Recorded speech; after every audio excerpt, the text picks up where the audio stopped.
David Collins stepped outside from his small apartment and the blistering heat hit him immediately.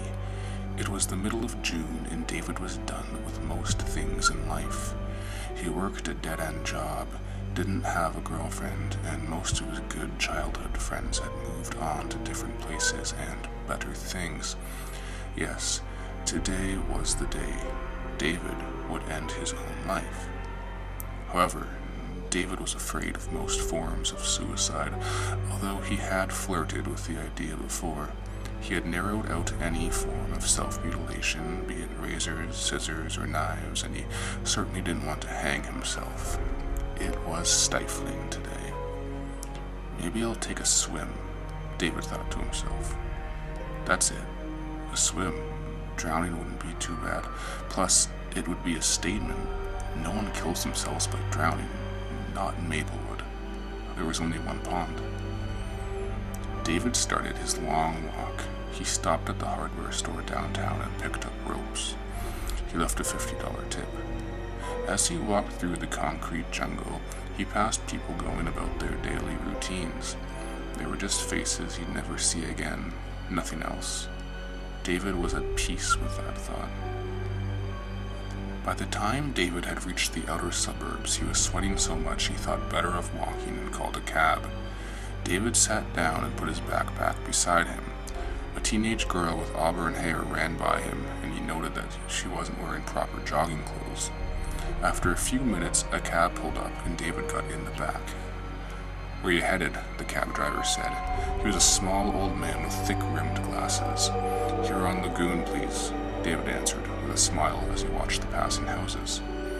There was a silence for a few minutes before the cabbie spoke again. "Going swimming?" David looked at the driver's eyes through the rear-view mirror.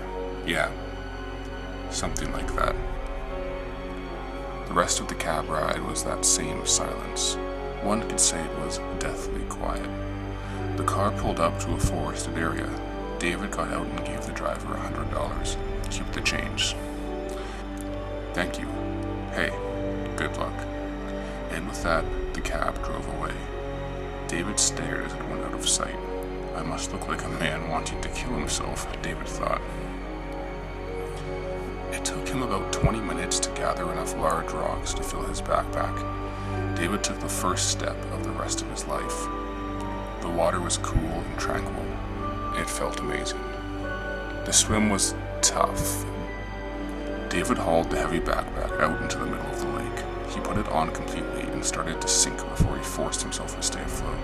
He tied his feet together and then his hands. He imagined he looked quite foolish if anyone was watching him trying to do this. David succeeded and he closed his eyes as he started to sink.